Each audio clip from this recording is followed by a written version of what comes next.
What about your sharing? What about if I not work? Eddie Kenzo and Nyamutoro are cowards. They are just cowards. Eddie Kenzo Mugambe mutitizi nnyo era ali mutwamusookamu. Eddie Kenzo Mugambe mutitizi nnyo ne mukyala we Nyamutoro era ali mutwaji basookamu. Bajja kutulekamu bambuka tubalaba bajja kukeera tubalaba. Eddie Kenzo oli mutitizi nnyo. Eddie Kenzo Mugambe mutitizi nnyo.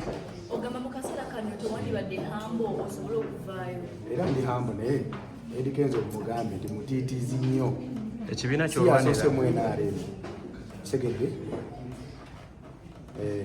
ojjidde mu ssaati ya kibiina mwabawulizzaako kubanga nali nva kulaali era ne munda yerimu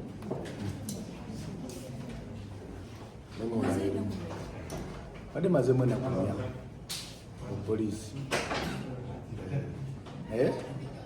Mugambe mutiitizi nnyo tebamuwaana n'ayita w'alina okukoma. Eno mwenaremu teyita omulangira eno naye mukopi nga ffe wali abalangira baayo Mugambe manya jjabbira.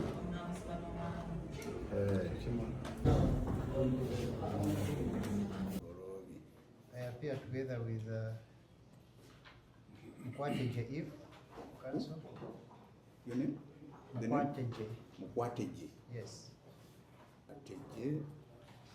This person is present and the matter is coming up for plea taking. Where is the complainant in this matter? It's not here. Yes, the complainant is not in court. So was not informed. Okay. That this person is here is in court today.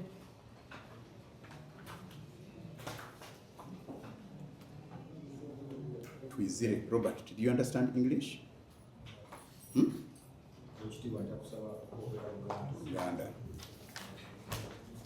You're going to listen to these charges and you tell me of false. You listen, it's going to read for you in Uganda. Gwetuzire Robert obusinga manyikiddwa nga Nobert Events. Nobert Siroka.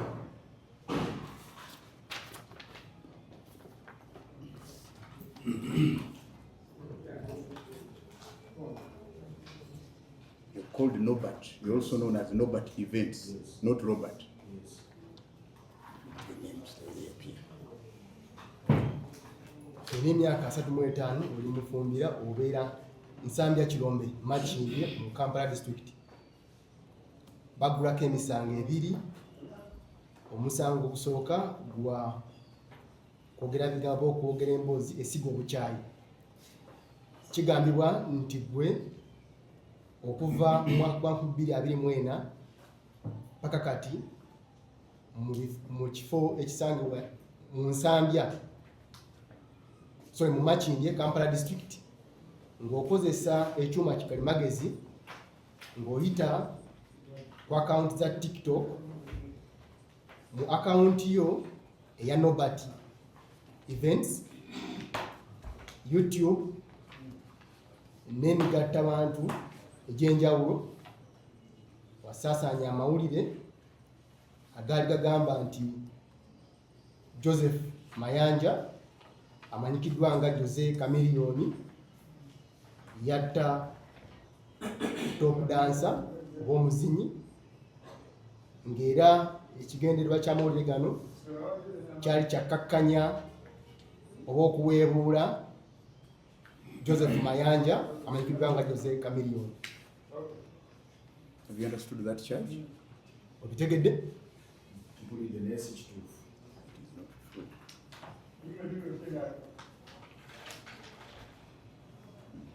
PNGs entered on count 1. Omusango gw'okubiri gwa kusaasaanya mawulire agasiga obukyayi.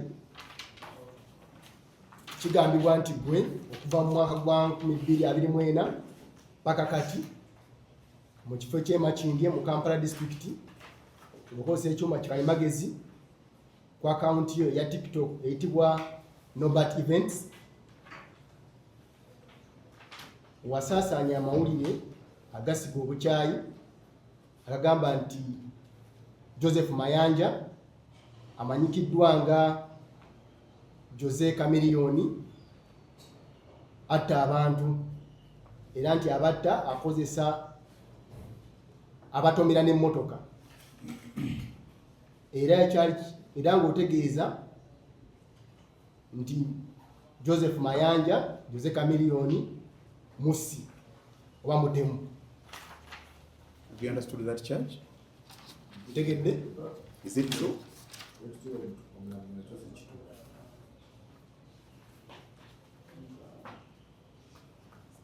The PNG is equally entered on count 2.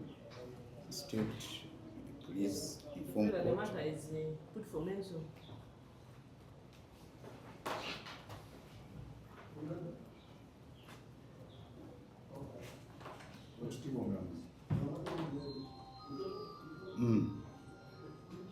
Ekyo yakootinga kikyamu waliwo mata eri mu public debate era nayogera singa n'abasobodde okuwa akatambi Chameleone wedda yabeeranga n'effujjo lingi nga bw'atabira atomera abantu era yalwananga ne babuwayo.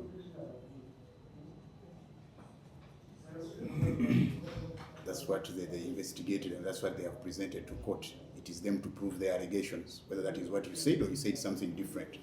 So that one shouldn't really worry you at all. It is them to prove these allegations against you.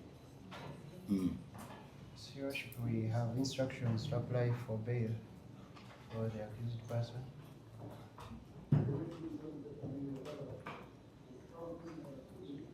And I pray that the court be pleased to entertain the application now.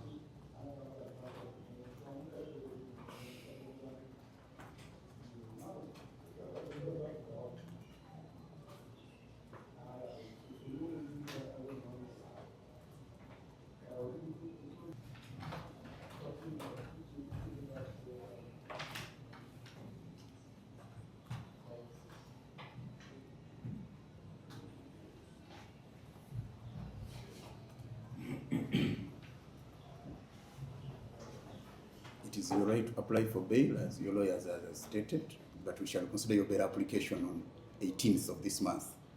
That is Thursday next week. The accused is remanded until 18th for bail consideration at 2.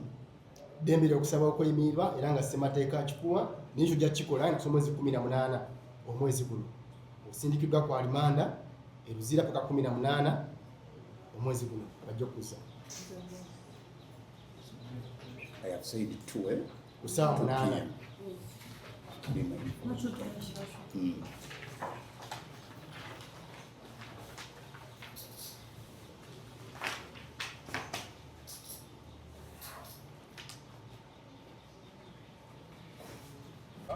Ne mukyala we Nyamutoolo neffe n'omugagga atumala President Museveni temwerabira okumulonda ennaku z'omwezi 15 January ffenna yatulwanya. Eddie Kenzo mugambe twamusooka mu NRM naye ati basomye bagambye Chameleone si Eddie Kenzo. anti mizannyo gyabwe gy'emisango okkiriziganyizza nagyo gye basomye ate ng'ogiwulidde naawe tegiriiyo bagambye 224 top dancer yakafa myezi 3. Kitegedde naye Chameleone ku misango gy'alina akyasobola okusiba omuntu. Kale bannaye munsabire kale agende mukyalireko amaka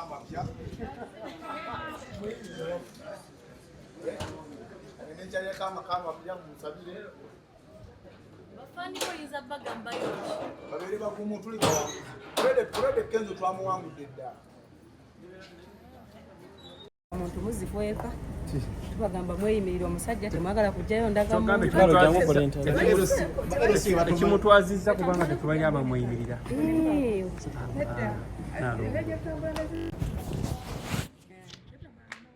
tuvuddeyo mu kooti bigenze bitya? Nobat fayiro ebaddewo ng'erwedde ebadde ya Dr. Jose Chameleone era yemuleesezza mu kooti era nga bwe muwulidde oba nga munda mukoze eki naye nze ndi musanyufu nti Nobat is safe now. Ali safe. Omulamuzi ye amusomedde fayiro ya Jose Chameleone naye Nobat mukugamba agamba emizannyo gya Kenzo. Anti kati nze sinze Nobat ate ne Kenzo simumanyi siri mukwano gwe kati bwe mwogerera mbanga mumanyi ennyo aziifu manyi byakola ki byakola naye sikijjaawo nti Nobert bwakoze eki bwagamba bwogamba lwaki bwasongamu oluno anti nawe obaddeko ku mawulire ng'obiraba yagamba baamukuba omuntu omukulu ayeeyogerera Nobert twayogere naye sensiyete nagamba akkirizibwa okukkaanya nabo netajja kwetonda muntu n'atya ekirungi ze ndi happy okubanga Nobert ali mu mateeka abantu bangi bafuddeeyo amawulire ne mugakuba naye temudda kutugamba nti twakutte gundi yakola ki abantu bwe bakusobola okugwirako emisango emingi bwe giti n'obulamu busobola okugenda abantu banyiiga kati nze ndi mumativu okubanga Nobert musibe ali mu kifo ekituufu mu budde obuki gumulabye nga atiddemu agambye si mwetegefu kwetondera muntu yenna kubanga bajja leeta obujulizi obukakasa bye yakola ki wabula ye mwetegefu okukkaanya n'omuntu ayagala okukkaanya naki ebyo ebintu bibiri byanjawulo olinamu obubativu omutima ng'olaba nga 18 banaamuwa bbeero ng'omulamuzi abadde asazeewo ne baba tebagimuwadde Nobert aŋŋambye Luzira alinayo akasenge tagenda kujoogebwa bantu ba kuno ye mwetegefu okubeera e Luzira kubanga NRM yeefuga era n'ekkomera lyaki lya NRM bibadde bigambo bya Nobert ago tegaba mampaati anti kyetaaga okimubuuze batulowooza nti kaze mu kooti bamusibyeko aba alina okukakkana asobole okuva anti Nobert okukakkana tebakumukaka okwetonda tebakukaka omuntu eiza bw'onkolako omusango n'ofiiringa nti gukusinga okwetonda kikakata ku ggwe so sinze kukaka nti kola ki weetonde nga bwe kibadde kimuliko weetonde agaanye kati ate era basibaye bayiza abantu kyensobola bagamba nti omuntu bw'afuna obuzibu tomukaka gwe ndowoozayo muleke afiiringa obuzibu obwo kimuviireko okubonerera oba okwetonda nga tomuwadde mu magezi ga mpaka era nze omulimu gwange bwenzekasa bampita Nalongo jangu otwemi nga nze nkola ki ogwange gwa kumubuulirira nti kino kinga kigize kitya kasa yampa ensonga ye njimulekera kuba muntu muki muntu mukulu Nalongo oli promoter Nobert promoter mwenga aba promoter mugenda muyamba mutya kwatalawo gwomu ate mukola omulimu gwe gumu ate ba promoter muli bangi anti ba promoter kitegeeza nti bwe kizibu kya Nobert kibakwatako gwomanyi gye bali essaawa zino nze ndi wano kubanga ndi mukulembeze tinsobola okujja omu nezaayo amaki amawulire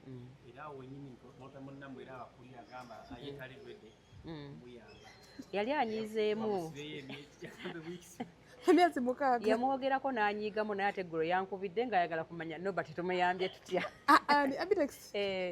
era mwami Abitex ate yagenda osinga nnyo nandi Abitex muzadde bwakunyiigira ku makya zigenda owera kati buyamaze naŋŋamba naye ekyokusiba omuntu sekyagala tumuyambye tutera mmanyi agenda kuyamba kuba ye mukulembeze wange ne Nobert kigambibwa nti sako Nobert zaalimu mpitirivu amabanja alina mangi munamukwatirako anti bwe yali agalira teyatuyita kitegeeza alina enteekateeka mu gasasula bannaye mulema ate kunafuya musajja ekyokuba nti bagenda kumusiba teri muntu yeewola nga tateeseteese butya bw'alina kukola ki kusasula era ajja kusasula kuba babanja ye siggwe Nobert nga babadde bamweyimirira babadde bakunoonya kubanga bamuleese nga abantu tebamanyi nti bamuleeta mu kooti yes naye singa abantu babadde aweeyera bandiko kyokka talina famire ye yava mu ggulu n'agwa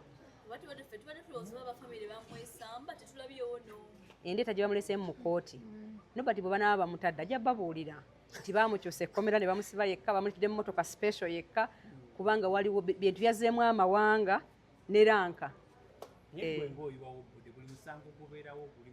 si kweyiwawo bode naye ebiseera ebisinga ebintu bintomera nga bigwa mu kategole zemba nkulembera kati abantu abasinga okusibwa babeera bategesi nga ate ndi muki ate nga ndi mukulembeze wabula era bonna laba babba amatooke tojja kunsangayo ab'obutale tondabangako ndimu ekyo ekintu kyenkoleramu Nalongo oli mutegesi Nobert mutegesi kubigambibwa abayimbi be basibye Nobert singa bukya ku makyo osobola teeka kamiliyoni oba kenzo singa aba alina oluyimba olundeetera abantu era bw'aba talina luyimba mbasijja mutegeka kubanga ffe bapromota tuteeka luyimba luleeta abantu muki era essaawa zino bw'ombuuza oluyimba omuntu gensobola otegeka essaawa zino oluyimba genda afune visa y'omukabira luleeta abantu kapati kati tutegeka muyimbi aleeta abantu so si kulwawo ati bo buno tebaleeta abantu no mbuuziza nekuddamu ansa nti ebyokuba nti asibye Nobert nga yalina oluyimba oluleeta abantu ekyo kidda wabbali n'asooka aleeta abaki yes fe tutegeka muntu agenda kukomyawo sente bwe tubadde tutandika interview otugambye essaawa eno oli mu mativu oba oli musanyufu n'okuba nti Nobert asibiddwa kati ali seefu omuntu ayinza okulowooza Nobert abaddewo n'okutiisibwatiisibwa kungi ebintu bingi bannamawulire mmwe muyina enkwe mubiraba ne mugaana obyogerako abantu bangi batutiisatiisa emmotoka yange bagitomera tebe temubyogerako naye bwe banansiba nga mujja munkwata amaki amawulire ebintu mubiraba Nobert bujja abadde ayogera nze sobola muwakanira bwebanga nze omukazi basobola okutomera emmotoka yange kati Nobert omusajja Bani abagitomera? ojja kubategeera kintu mukiweemu obudde tewali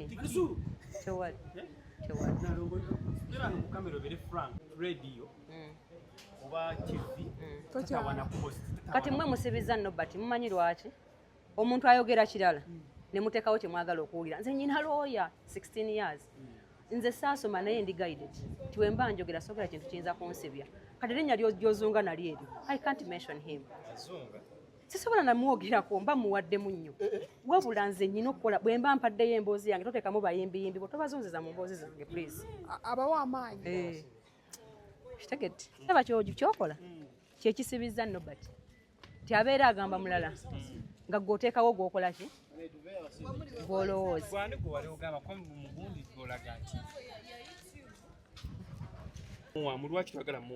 bwe naaba nyina kyemuwaana nja kugamba naye gwe toddira mboozi yange gye mba nnyumya gwe n'oteekawo omuyimbi wo gwokola ki buli muyimbi mu Uganda mumanyi erinnya era nsobola okugamba nti gundi gwe nkola ki naye nze gwe ŋŋamba ensi emukola ki n'abantu abampeereza obubaka obw'okuntiisatiisa mbupositinga ku YouTube yange naye taliimu era Nalongo Kitone Yuggi era bo bajja somanga eyo bajja tegeera ani abikola wana Uganda mwekaabya ng'ate bwe mutulugunya abantu people knows him mwekaabya bwe mubonyaabonya abantu bwe mujja mwefula abalungi naye nze Nobert bw'abanga yakola omusango asaavingira ensobi ye mpaka lwaneetonda oba lwanaawulira nti gumukola ki so si kumukaka nedda oba ensonga zino ez'okubeera nti abalukaji akalabiseeko ng'omukulu ayambagala gyekisawo omukulu Jose Chameleon ebigambo byageddwa bingi kubeera simanyi naawe oba obiraba akantu ako oyinza kwogerako okya Nalongo anti kati siyinza kumuwaayiriza lwa nsonga simanyi mu nsawo mwabaddemu ki agamba mu bisente sijja kugendera kubagamba ennaku zino abantu basibye oyo gwoyogerako yava osiba Nobert kakati ssebo ntwala omukisa okutegeeza tisijja musalaganyako kigambo ky'essaalabye singa nazirabye ng'azikutte mu ngalo awo mba nsobola okuteesa ne kati nalabye enkutiya simanyi mulimu kasasiro katukuleke era mulina okundi ekikutiya ekifuluma ku abusa muba mu bitabo